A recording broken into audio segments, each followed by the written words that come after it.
An exciting rivalry week is here as college football is really heating up, and I'm expecting for a quite chaotic rivalry week here between some of these massive matchups that you have and some going under the radar. And the first one we're going to preview and talk about is one going under the radar. For those of you new around here, my name is Colin Bashingle, the host here at Bash's College Football Show.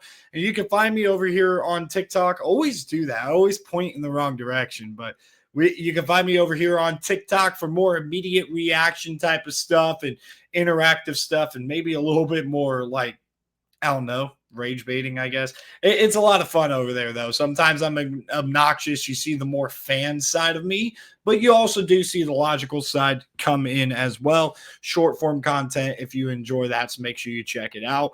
Like the video if you like the video. It helps me out a lot as far as growing the channel goes. And earlier today, I did a preview. It's going to be dropped tomorrow of the Ohio State-Michigan game. I will be dropping a preview of that video tomorrow. Over here on this channel, you can expect for about 3 videos popping up tomorrow afternoon. So make sure you guys go through the playlist as we try to really grind our teeth through this home run stretch of the season all the way through bowl season as well, as I'm expecting to ramp up and not diminish my content. And we're trying to invest more into this. But enough chatter about that. We're going to get straight into what you guys are here for, and that is talking about this Egg Bowl here. So the dynamics with Lane Kiffin in this game is the big headline.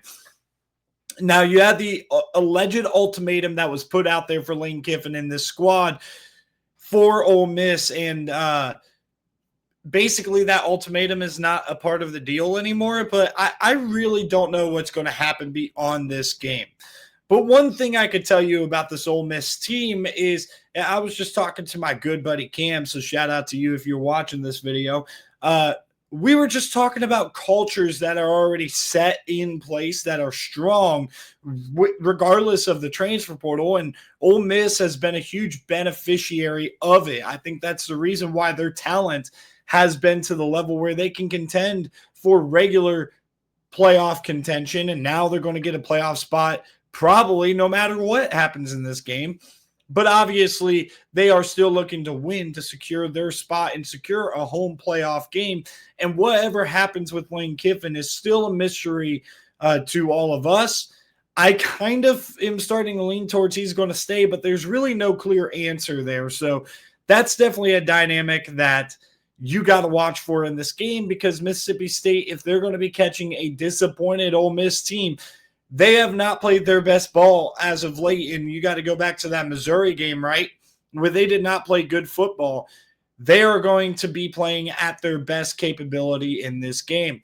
Now, when you look at Mississippi State, what they have that a lot of teams in the SEC that Ole Miss has faced specifically down in the stretch doesn't have is a really dynamic target in Brennan Thompson. You got to watch out for him at wide receiver, because this Mississippi State passing attack can really get going. They have many running backs that could also get going for you.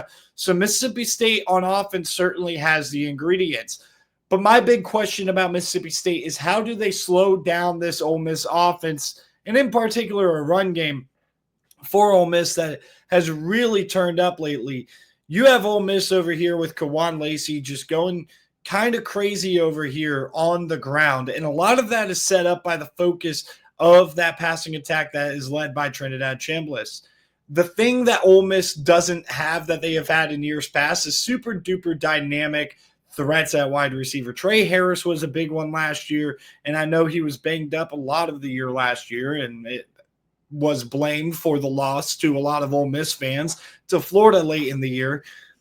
And then they also had another guy in Juice Wells, and these targets are pretty solid. They've played pretty well. I think Trey Wallace has played pretty well for Ole Miss. I think they have different areas to look at. They go pretty deep in the wide receiver room, but there's really no alpha there. So can Mississippi State win enough of their one-on-ones and have a good game plan to take away the explosive plays for Ole Miss? Make this a little bit of a slow grinder.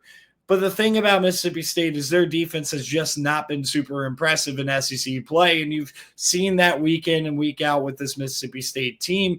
Every time it looks like they're about to take that step, they seem to blow it in the end. You could highlight the Tennessee game. You could highlight the Texas game. So the big question for me is, does Mississippi State have one more in them to give them a fight, to give Ole Miss a fight and play spoiler and punch their ticket to a bowl game? Or will they have the same type of issues recur, and that is just going to be the story of the season for Mississippi State? I think bottom line, Mississippi State fans out there can look at this year for Jeff Lebby as a success, but trying to get that second win to get to a bowl game is a huge deal to those fans. And this one game could really flip this season, not to mention that they take the Egg Bowl super duper seriously down there. And in particular, Mississippi State fans do. On the Ole Miss side of things, though, like, they are playing with house money here as far as they got nothing to lose. Mississippi State, that is. And Ole Miss has a lot to lose. And I think that kind of dynamic could get this Ole Miss team dialed in a close game. And I expect for Ole Miss on offense to be able to pull away. You're going to see Trinidad Chambliss make plays, exploit that suspect secondary. And I think that Ole Miss is going to be able to cover this 7.5, win by about 10. It is going to be not as low scoring. I think it will be higher scoring, but it will be somewhat of a similar fashion to last year. Mississippi State showed a lot of fight, but look, this Mississippi State team is better.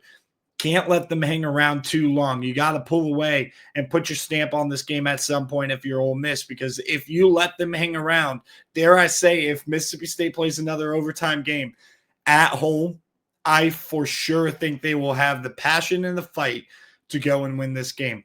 So am I giving Mississippi State a chance in this game? Heck yes, I am, and I'm going to be watching it on Friday afternoon to see if Mississippi State can pull off the stunner, the first stunner of this rivalry week, but I am expecting for Ole Miss to pull away. That'll do it. A little bit of a shorter breakdown because I'm sure this one's, again, a little bit more off the radar, and we got a lot of notes coming up for a lot of these other games, trying to find paths for the underdogs to win. I think Ole Miss is going to win. I think they're going to cover slightly here and pull away late. But thank you guys for tuning in. Really appreciate it. And I'll see you guys in the next video.